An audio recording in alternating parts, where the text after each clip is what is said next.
Mad about yourself. Okay, now broadcast. All right, we are live. Hello, everybody. Welcome to another edition of the Illinois Green Party series. I'm your host, David Rich. We have our recurring guests here. This is the third time they've been on, and I'm thrilled. I'm always thrilled to have you on. It's you're wonderful people and fascinating conversations always. We have the three authors of Bright Green Lies and the originators of Deep Green Resistance, Derek Jensen, Lear Keith, and Max Wilbert. You all, welcome back to the show. How are you? And Tony.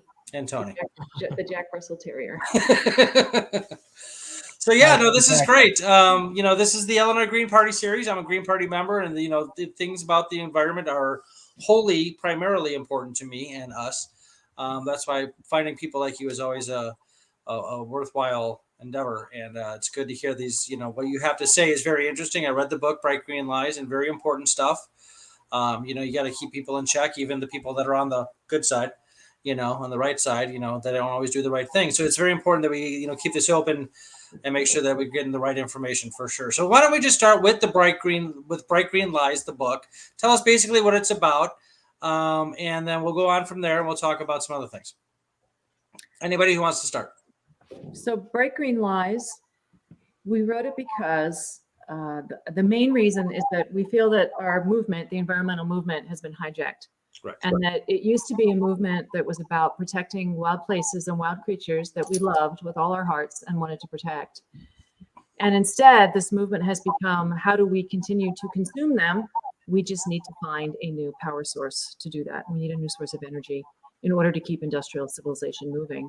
So number one is that, our first principle has gotten completely off track. We are now doing the exact thing that we were supposed to stop. Right? So it's completely backwards. The other problem is that all these solutions that we've been given, none of them scale up. So none of them are actually going to work. So it's really just like, magical thinking, essentially, that there is, in fact, a way to power industrial civilization that does not involve fossil fuel. And it's just simply not true. None of the numbers add up. But even if it did add up, the other problem is that all of these technologies that are being proposed, wind, solar, hydro, biomass, we go through all of them in the book, but every last one of them is at least as damaging to the planet as fossil fuel. Some of them are worse in terms of greenhouse gases, and all of them are at very least as destructive as what fossil fuel does. So these are not solutions. Even if we were solving for the correct variable, which we're not, but even if we were, none of these actually add up to being any kind of solutions that environmentalists should be pushing. And we are terrified that the people who care most about the planet do not understand this. Well, yeah, and that would definitely make sense, that sort of concern and the urgency thereof. If you have the people who think all the environmental issues are a hoax or nonsense, aren't attending to it at all, and then on the other side, the people who are attending to it are doing it wrong. Right. You have one big group of people that are doing it poorly and not doing it right. That is terrifying to think. And it's terrifying to think just the way things are going now anyway. So let me ask you, because I don't know if we got to this the last two times. What you say that there is no solution or fuel source to fuel industrial civilization as we have it now. Do you have an alternative to industrial civilization? Like, do you think we should go back to before the Industrial Revolution? Is that the idea? Well, what we need to do is back up to before civilization, because that's where the damage begins. So when there was some form of human beings on this planet, some progenitors of us for about 2 million years, and during that entire time, we were not monsters and destroyers. The damage to the planet begins, 6, 7, 8,000 years ago when people take up agriculture. And from that point forward, we start devouring entire continents. So we need to understand the nature of the problem if we are actually going to solve it. And it's like a friend of mine who's a doctor always says, first step toward correct diagnosis is the first step toward proper treatment. And sure. if we all think that, unless we understand, so when people first think about Iraq, is the first thing that they think of cedar forests that are so thick the sunlight never touches the ground, because that's what Iraq was prior to the beginnings of civilization. The first written myth of Western civilization is Gilgamesh deforesting the hills and valleys to make a great city. And this is what we've seen around the planet. And So a couple things. One of them is that people will often say, "Oh gosh, Derek, don't you like hot showers?" I'm like, sure, I like hot showers. It's just we need to, if we care about life on the planet, we need to face the circumstances that we're in. Right. And that's part of it.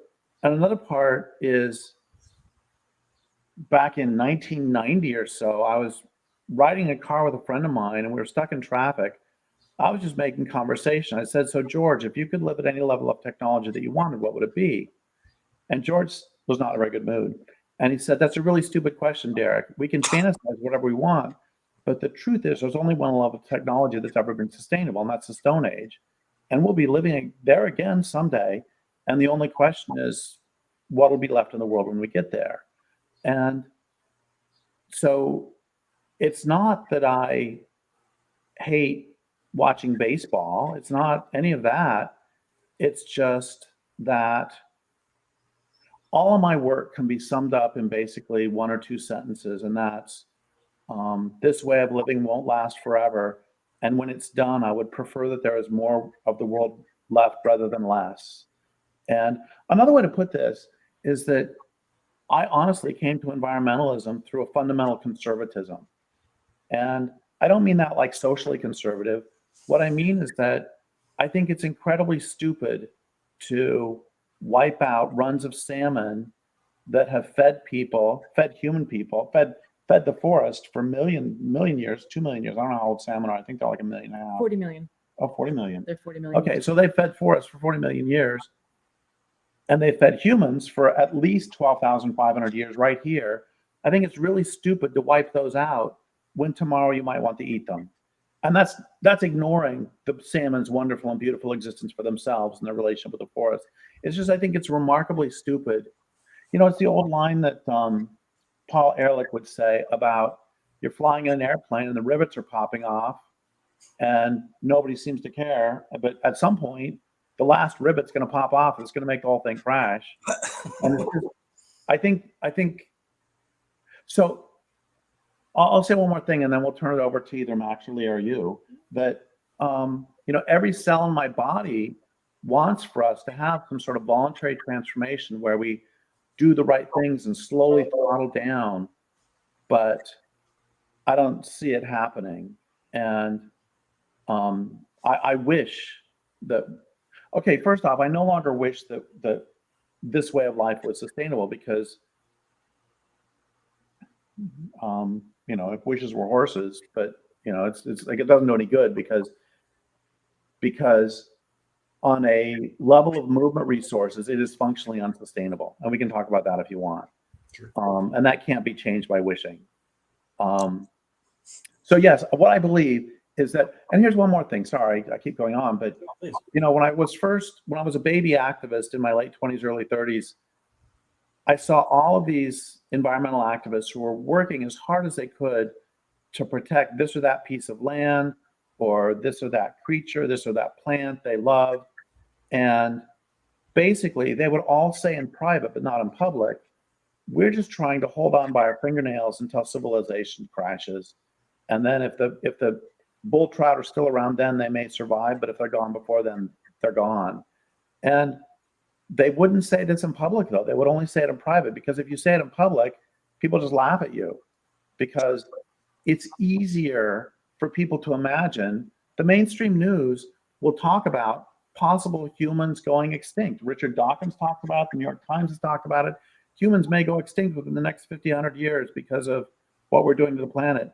That's easier for them to talk about. It's easier for them to conceptualize the end of humans, or even in some cases, like the murder of the entire oceans, than it is fundamentally changing this way of life.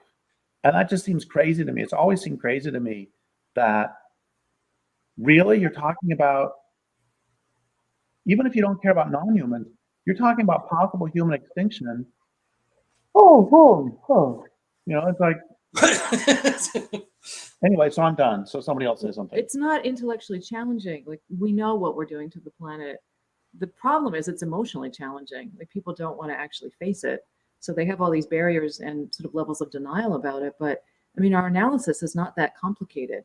It's just, yeah, we have a way of life based on overshoot and drawdown, which is going to end at zero. That line just keeps going down until there's nothing left. Right. And we only have one planet. This is like, it's not algebra. It's just basic math. It's 1 minus 1. Right. And then you've got 0. So have we defined, and do we need to define carrying capacity and overshoot, or will that be something your audience knows what it means? No, I would go ahead and define it. I mean, some might know what it means, but it would be worthwhile to define it. Max, say something. Max, Let's take it away. We're throwing it at you. we defer to you, sir. Your microphone's off. Carrying capacity and overshoot are two basic ecology terms. I mean, it's terrible that we have to define this, but we do. This is stuff that literally children should be being taught from like age 3. This should be part of basic education for every single human being on the planet, because it's some of the most important information that human beings can know. And actually, a lot of people do know this. Most of them just didn't learn it in school.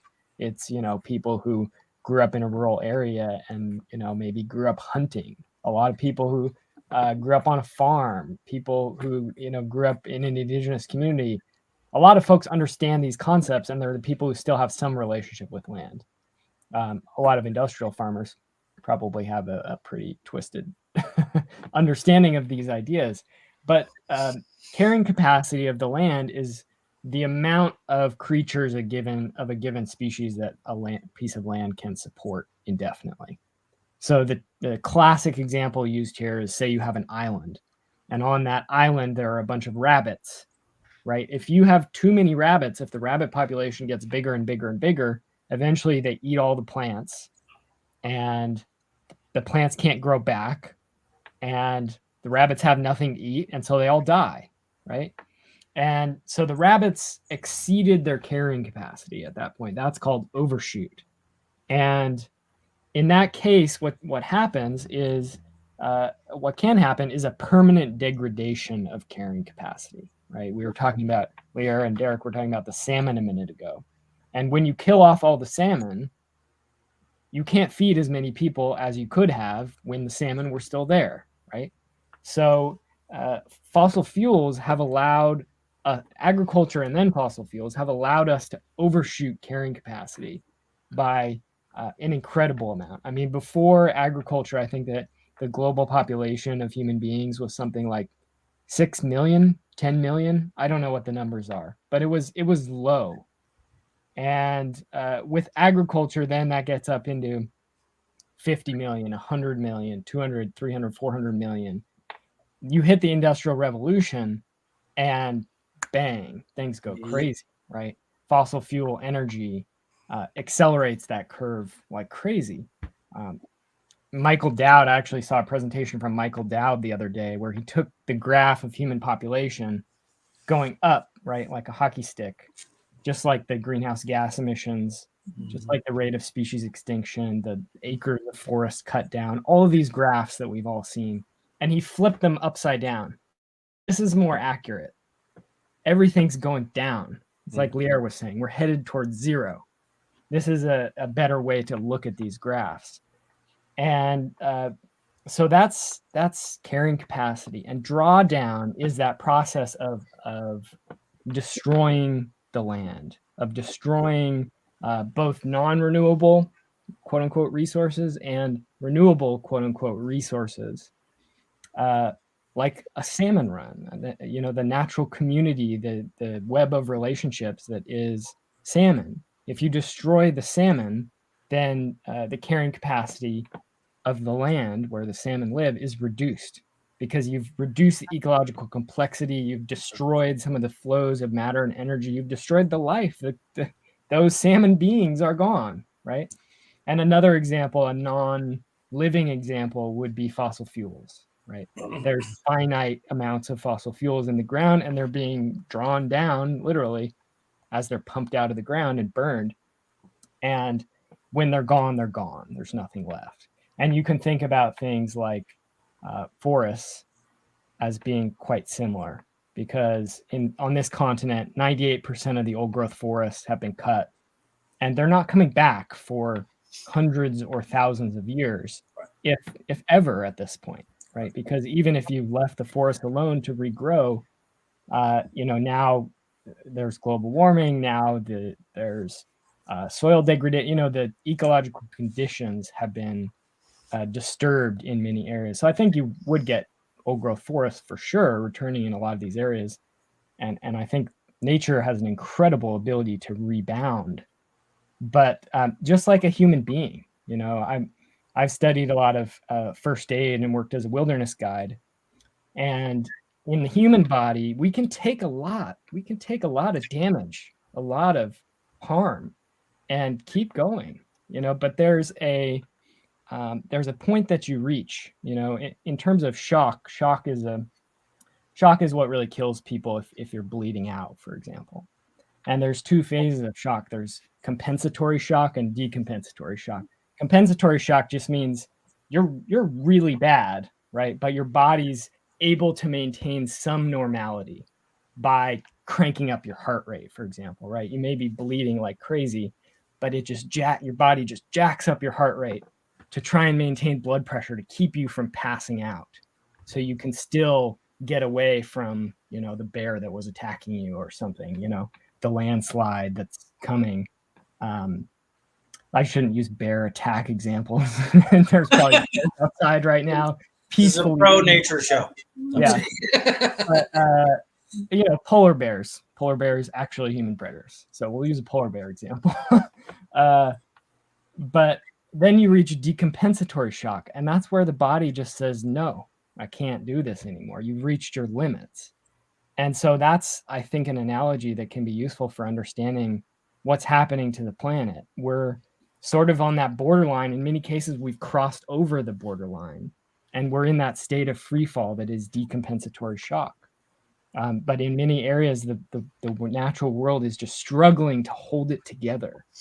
And you look at places like the Great Barrier Reef or the Amazon rainforest, these great biomes of the world, and they're just, if you read the news, you follow the news, they're just trying to hold on. They're trying to keep going. They're trying to live and persist and reproduce and recreate and keep going. And they're struggling with, year after year of record-breaking ocean temperatures and bleaching events and record-breaking fires and logging, all these different assaults. And so, yeah, this is the ecological education that we all should have got. Carrying capacity, overshoot. These are fundamental concepts in ecology, which is really the most basic thing that we should all be studying in some ways. Yeah, it would be a huge advantage if they taught, environmental things at an earlier age in the school curriculums, for sure. That and logic, that'd be good. Logic is like reserved for university. I don't know why, but okay, very cool, very interesting stuff. Well, let's talk about the deep green resistance. This is a movement that you started. What is it? Anyone? So I want to talk about Endgame in a minute, but the dogs are barking at bears. So I'm gonna go. You talk. I'll go down. okay. Well, in from 2001 to 2004, I wrote a book called Endgame, and the reason I wrote this book is because I would go around the country giving talks, and at these talks, a lot of times I would ask people, do you believe that this culture will undergo a voluntary transformation to a sane and sustainable way of living? And out of the thousands and thousands and thousands of people in the audiences over the years, nobody ever said yes. Oh, there's one guy raised his hand one time, and then everybody looked at him. He said, oh, voluntary. No, of course not. And that sucks. The point is that we will be living sustainably someday, or we won't be living at all by definition. Yeah. But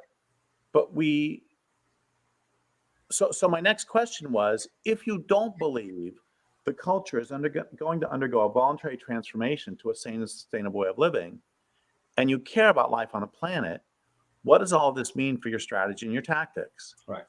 And the answer is we don't know. And the reason we don't know is because we don't talk about it. And the reason we don't talk about it, well, there's a bunch of reasons, but one of them is because we're all so busy pretending that we have a fake hope that that the culture is going to have this magical transformation.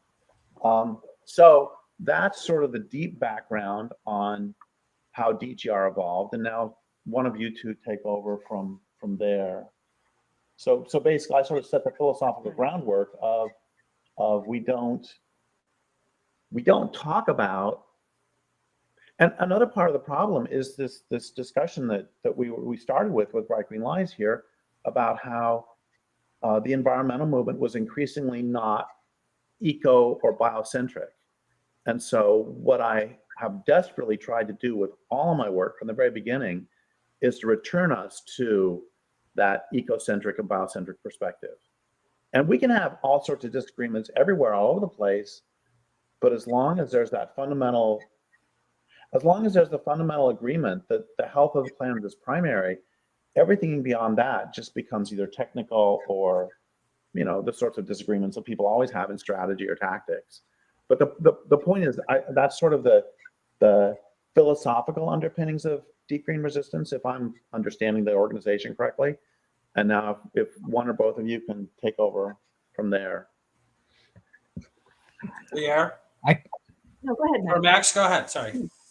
I can give it a shot. So deep green resistance basically starts where the mainstream environmental movement leaves off, like Derek just said. So if we have overshot the carrying capacity of the planet, and if most environmental organizations actually give their allegiance mostly to this way of life, right? It's so many environmental organizations, when it really comes down to it, especially these days, it's about how do we keep getting the energy that we want, right?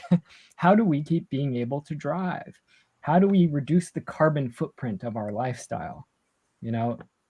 Which necessitates, there's a fundamental premise underlying that, which is we're going to maintain this lifestyle.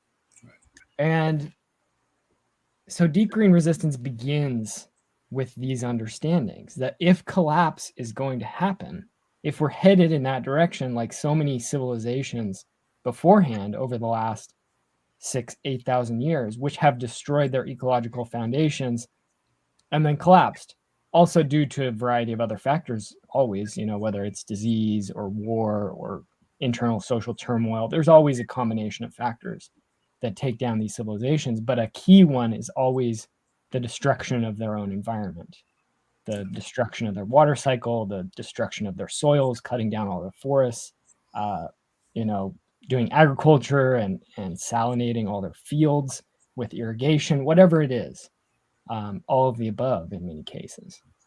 Global warming, although often it was sort of regional changes in weather patterns in the past, because these empires and civilizations were regional. They weren't global like now.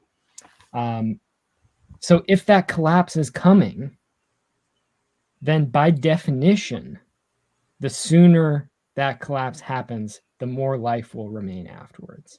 That's literally, by definition, an inescapable fact of the recognition that we're on this path towards collapse. It's a tautology, really, to say that the sooner that collapse happens, the more life will remain, because every day there's more pollution being pumped out, there's more forests being cut down, et cetera, et cetera.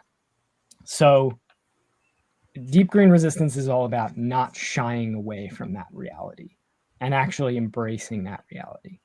Because if our allegiance is to the living planet, then we have no choice, really, but to work for that collapse. And I think it's important for people to understand that collapse of industrial civilization, or the fall of this empire, however you want to define it, that doesn't necessarily mean total, barbarism and, the complete breakdown of civil society. I don't think we're advocating for that. Collapse is a rapid reduction in complexity of a society. It's a rapid reduction in the amount of energy that's used, the distance that resources are transported, the amount of extraction that's done, the amount of hierarchy in a society. These are sort of typical markers of collapse that you might see. And I'm not going to sugarcoat it and say that collapse is this beautiful, wonderful thing, because it is often associated with a lot of people dying, with to some degree breakdown of institutions, and a lot of what we might call today crime, and certainly violence. But that's not a necessary feature, right? That's not integral to collapse. Those may be factors that we could steer in better directions. And again, if that collapse is inevitable, then it's really a moral imperative for us to try to steer the collapse into the most moral and just and sustainable outcomes, while also working to accelerate it at the same time. And so, in the book Deep Green Resistance, Derek and Lier and their other co-author Eric McBay explore a bunch of different scenarios of how this could play out into the future. Interestingly, there's a new book. Kim Stanley Robinson is an American sci-fi author, wrote this book called The Ministry for the Future, which is sort of a near future climate change, ecological collapse, fictional exploration. And in his book, it begins with a massive heat wave hitting India, and some millions of people are killed because the wet bulb temperature is reached, and people just literally can't cool off and they die en masse. And it's a really horrific scene, but that kind of primes the stage for the book, which is like, how does the world respond to this? And you get all these different responses. You have corporate greenwashing, you have government agencies that are sort of saying good things but are very ineffectual. You have individual lone wolves or terrorists who are going after the different organizations. And then you have the formation of these sort of organized underground resistance groups that start doing things like, on one coordinated day in Kim Stanley Robinson's novel, they blow up like 50 passenger jets all around the world on the same day. And they basically make an ultimatum, which is obviously an atrocity, right? They're killing thousands of people. Sure. But it's also the explanation in the book is like, these people, they just saw whatever it is, 20 million people die or something in India. And they're like, this can't go on. And so Robinson nor I are arguing for that specific action, but simply saying that's something to expect, probably, that type of thing in the future as these crises really accelerate and intensify. Sure. Is that we're going to see some wild stuff. Mm-hmm.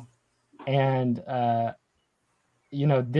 they basically make an ultimatum to the world when they do that action. They say, look, the era of flying is over. It's done. We can't do that anymore. And that's basically the end of commercial air travel, because, a threat has been made and everyone around the world is like, well, I don't want to die, so I'm not getting on a plane again. And what's fascinating to me about that book is that it's an exploration of a future that is almost here, right? That is not a far-fetched scenario that a big wet bulb temperature event could hit somewhere in Southern Asia, Southeast Asia, the Middle East in the next 5 to 10 years and be a big mass casualty event. That's certainly not out of the realm of possibility. And I think with, increasing climate refugees all over the world, the increase in natural disasters, droughts leading to crop failures and so on, we're going to see an increasing rate of ecological extremism around the world. And, I say that as somebody who is something of an ecological extremist myself, right? I mean, all three of us, I think, have been called that by many people over the years. What we're advocating for is that we need to do things in as smart a way as possible moving forward. That we're not in a problem that has simple, easy solutions. We can't just swap to electric cars and solve all our problems. We're really in a predicament.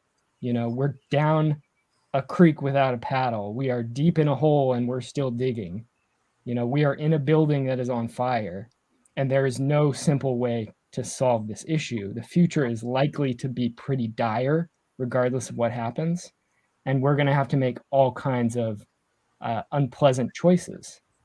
And so the book Deep Green Resistance talks about, sort of evaluates a bunch of different strategic options for how we can go about saving the planet and creating the best possible future, ranging the gamut from mass nonviolent mobilizations to pressure governments and corporations to halt destructive activities and massively shift subsidies and so on, to strategic eco-sabotage against the most destructive industries to put a halt to those industries directly. And the book does make some firm moral lines. For example, it looks at the history of assassination in social movements around the world and basically says it doesn't often work very well, and it's morally pretty hard to justify an action like that. So we're kind of going to push that one aside for now. But that's what people, I think, fail to recognize so much in the environmental movement. And we're seeing more people recognize the urgency of things, but it's still a minority.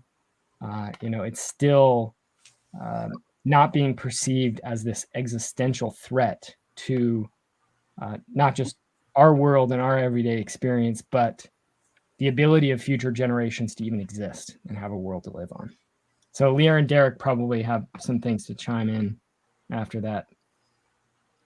I think for me, that writing that book, it was a huge weight on me.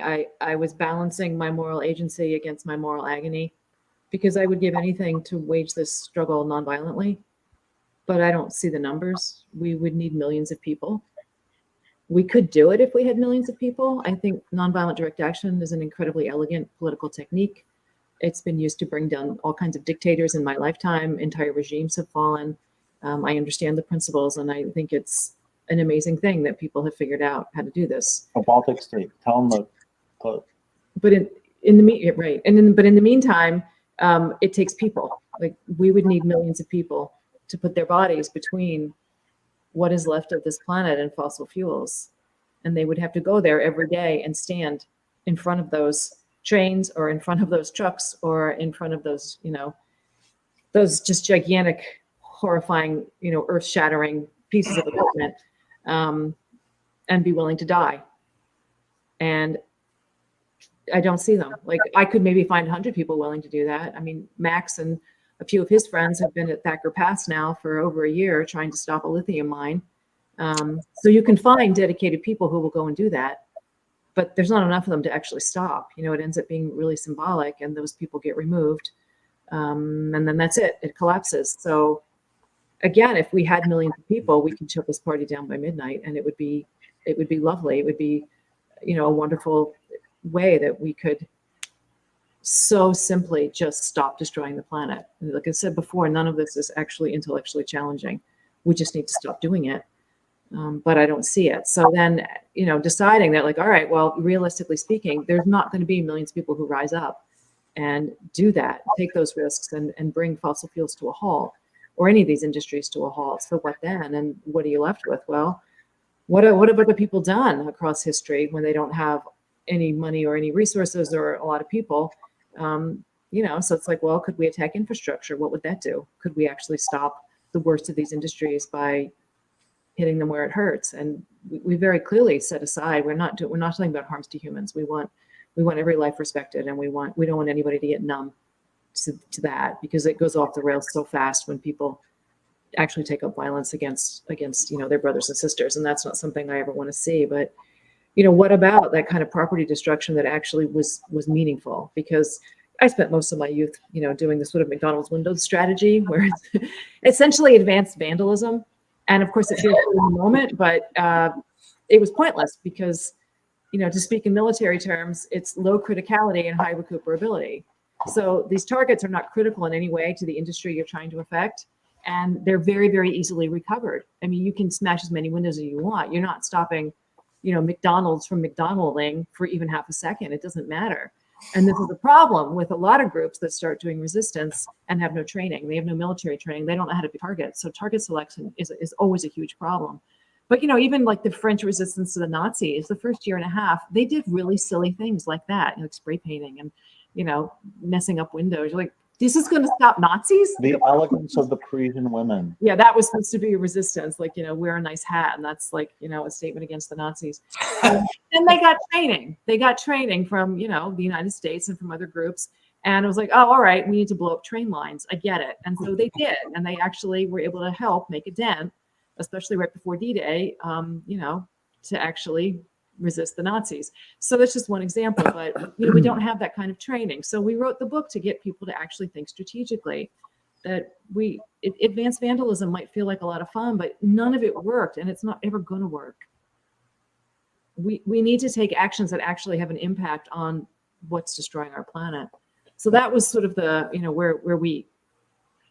the strategies we were trying to, we lay out all these different strategies. And if you see somewhere that we're wrong, I am more than happy to back up. But my goal here is to just put all the options on the table because we are out of time. So you go ahead.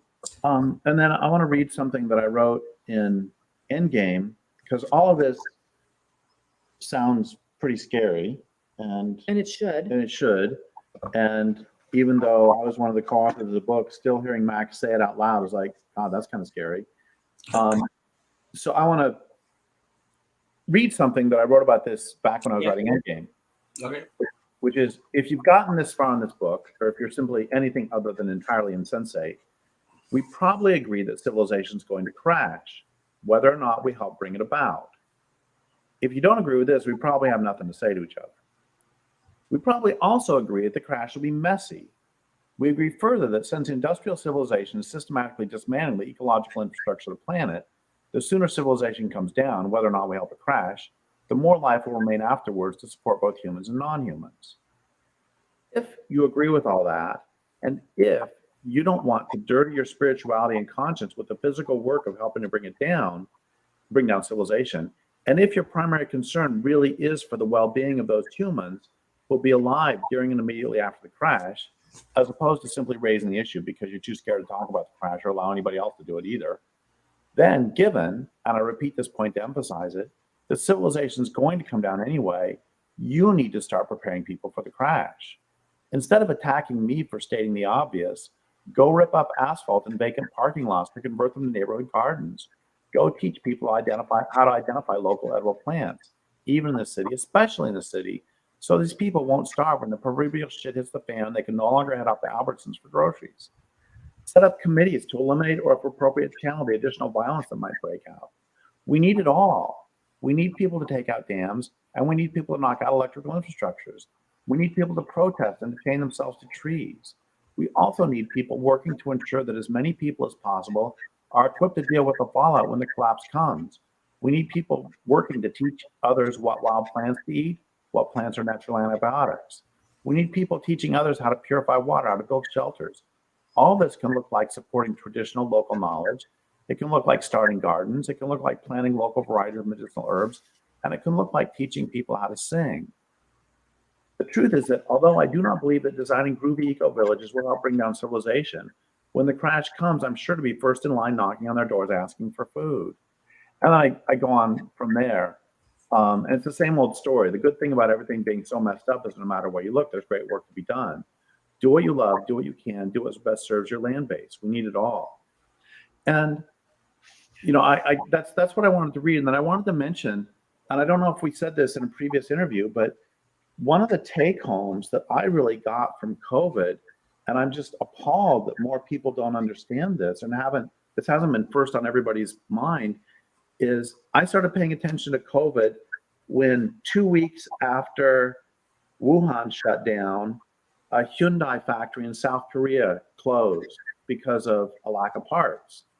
And the global economy is incredibly interdependent. And it strikes me as, like I said earlier about it's really stupid to wipe out salmon when you might need to eat them at some point.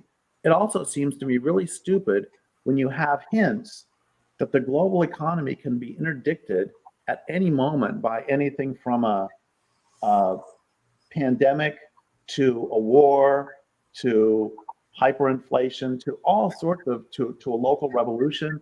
When food systems can, when global systems can be interdicted like that, why aren't we relocalizing like crazy? It's like, so all this work, it's really important to talk about stopping the machine from killing the planet. And I'm not stepping away from any of that. But one of the things that also needs to happen is the permaculture wing needs to get on board with that and recognize that these are two wings of the same movement that we need to relocalize at the same time. Like there was a bumper sticker made out of one of my phrases, which was dismantle globally, renew locally. And I just think that that's, so if it's too scary to talk about bringing stuff down, then great. Then go ahead and push for local, Build stuff up. build stuff up, but don't get mad at the people who are doing the other work, because we need it all. Yeah. And I want to remind everybody that we live behind a military barricade, and we're like the top 5% of people who have ever lived in the entire history of the planet. And the only reason we have this much luxury and this many, just the stuff that we're able to accumulate very easily, is because the other people on the planet are immiserated. And we don't see it because we don't have to, because we get Netflix and none of this is ever shown to us. But we're taking their land, their water, their trees, their oil, their coal, their whatever, their fish, their topsoil. It's all coming to us. And we don't even see the cost of it, but that is what's happening. So when our food is off their necks, most people on the planet are going to be way better off. They know how to make food for themselves. They just need to They've been doing it forever. They just need to be left alone to do it. So it's really people in the industrialized countries that are, I think, going to have a really hard time with this, because we are entitled. We feel like this is the way it's always been. It's the only way it can be. It's only been 3 or 4 generations, and that's all it was ever going to be. I mean, you can only consume the planet so far, and then it's gone. Yeah. So we're at the peak of that, right? But it's going to be over, and I just think people need to grow up and face that. This was a one-time blowout, like Richard Heinberg says. The party is over. It's done. There's nothing left to take at this point. So 2 things. One of them is I've always loved the Doobie Brothers album title, What Were Once Vices Are Now Habits. And that applies to this, that what were once luxuries are now necessities.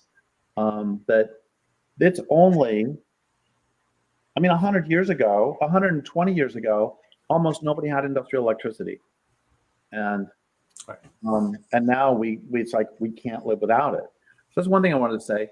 The other thing I wanted to say is, I forgot.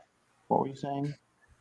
You were Military barricade. Military barricade. Oh yeah, that I asked both Anuradha Mittal, former director of Food First, and Vandana Shiva if the people of India would be better off if the global economy disappeared tomorrow. And they both laughed. And Anuradha Mittal said, of course, there are former granaries of India that now export dog food and tulips to Europe. And without the global economy, those people are back on their land. And then I asked Vandana Shiva specifically, what about the people in Mumbai, though? And she said, are you kidding, Derek? They don't move. The poor people in Mumbai didn't move there by choice. They moved there because their land was stolen. And if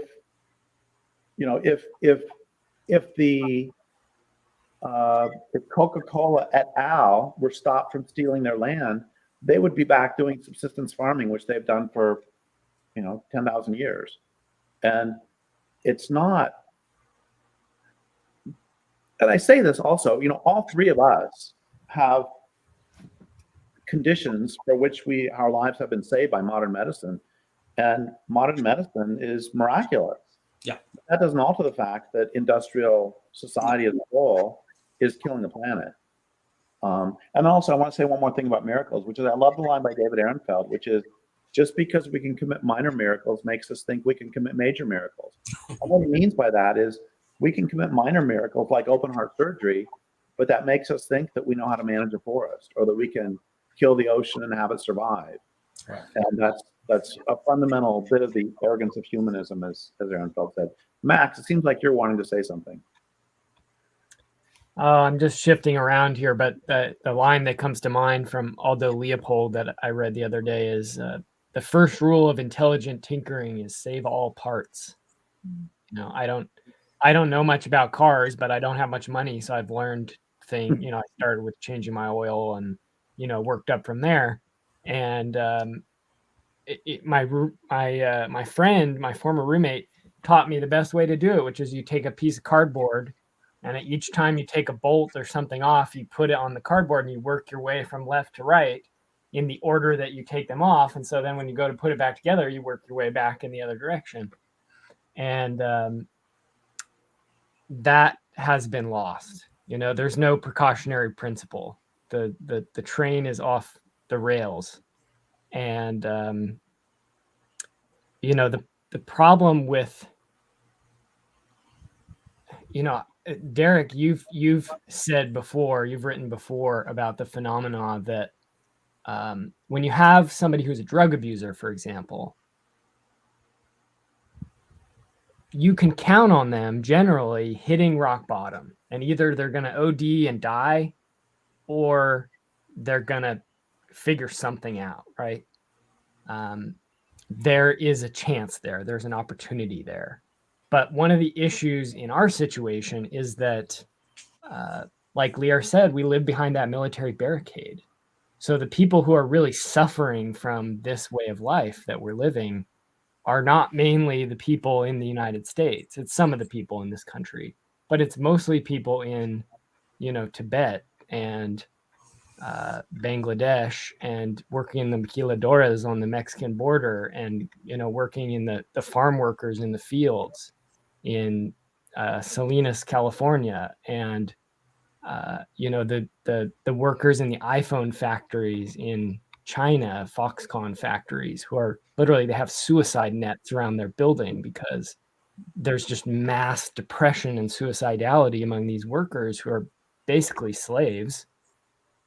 You know, and these examples, there are so many examples, you know, from literal slaves among shrimp farmers in Thailand to child laborers in the cobalt mines of the Congo to, you know, on and on down the list. There's so much immiseration created by this way of life. And they're the ones who are paying the price first, right? It's a similar, at one of the climate conferences a number of years ago, one of the UN climate conferences, all the small island nations come together as a bloc, and they often negotiate together and so on.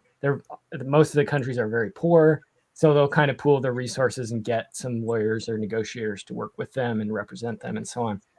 And they released a statement at one of these conferences, and they said 350 parts per million is a death sentence for us. You know, and it was kind of directly a shot at 350.org, because they were saying, look, your goal is too low. Your sights are way too low in this situation. You're disregarding the fact that that means extinction for us. That means our island's underwater. That means, you know, countless species being driven extinct, and people just having to flee or dying. And, you know, that's the type of mindset that I see so often when you hear these climate negotiations and these conferences, and you hear things like, you know, the poor nations, the undeveloped nations, as they like to use the term, the undeveloped nations have a right to pollute as much as the rich nations have, and use that equivalent fossil fuel energy to develop. It just makes me sad. It makes me sad because it shows how far we have come from the natural born ecologists and biocentrists who we're really born to be as a human species. You know, I think we're born to live in ecological connection and in daily relationship to the land. Absolutely. And we're not born to, you know, desire air conditioning and a car and, you know, a modern way of life. Those are constructed desires that are made by advertising industries, and they're extremely destructive ultimately. And so, you know, I I'm inspired more when I talk to my friends in places like the Philippines and Tibet and Kenya and different places around the world who are saying, look, we need to reject that industrial way of life. We need to get ourselves off the path of so-called development that the West has been on, which isn't to say that every single idea or thing that has come out of the West needs to be rejected and is terrible. That would be, obviously simplistic. But this consumeristic, industrialized, high energy, consumptive lifestyle is an absolute disaster. Wow. And it's not just a disaster for the planet, it's really a disaster for the people who are in it. At the same time that we get those open heart surgeries, we also get the, massive air pollution that gets you in there in the first place, right? They call them the diseases of civilization for a reason.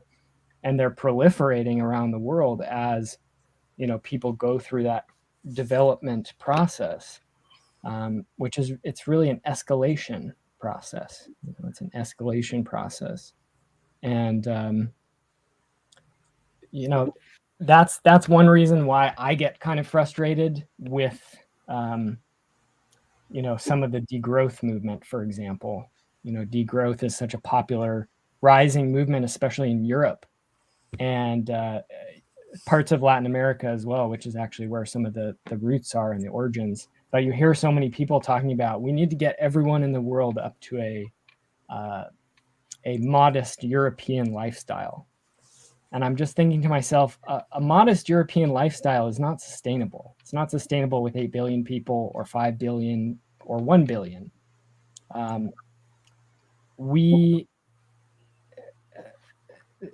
This is a fantasy, in my opinion. This sort of idea that we can have the trappings of modern civilization without the harm that it causes. It's a very dangerous fantasy because it's so enticing to those people who are bought into the idea. And I can understand it.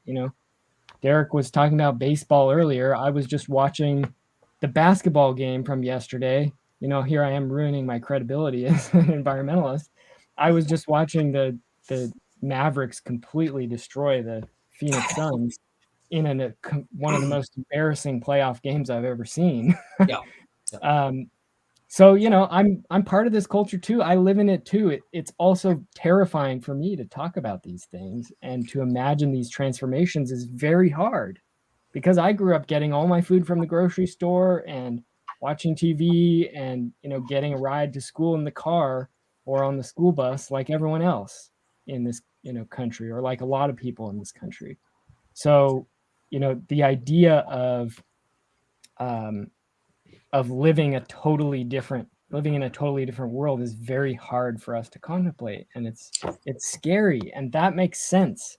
But ultimately, this is not about what we want or we desire as individuals. This is about what the world can handle, right? This is about what is physically possible.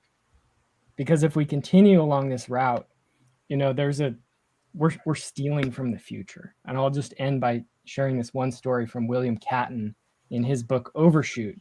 He tells a sort of apocryphal tale from a Russian town in which there was a famine going on. It must have been sometime in the 1800s or something like that, 1700s.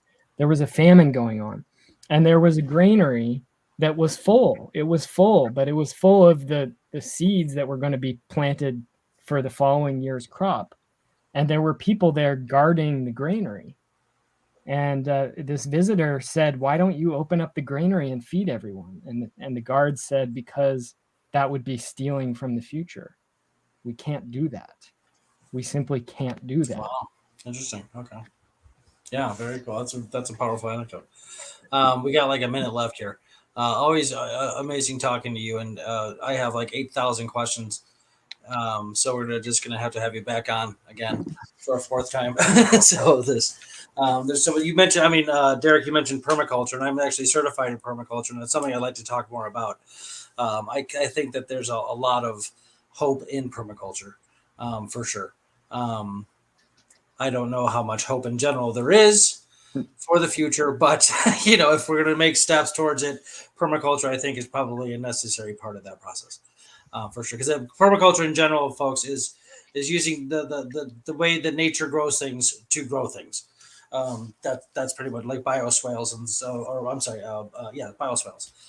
It's creating a self-sustaining environment, ecological systems, so that you're not destroying nature and everything like that. It's actually quite brilliant.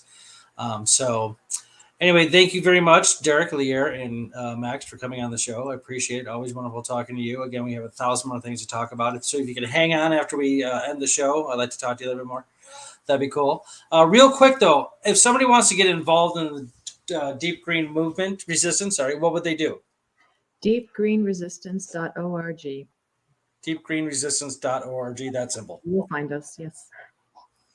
Very cool. Yeah. Okay, great. Thank you, everybody, for tuning in to the Illinois Green Party. I'm your host, David Rich. Till next time, be good, be green. Bye.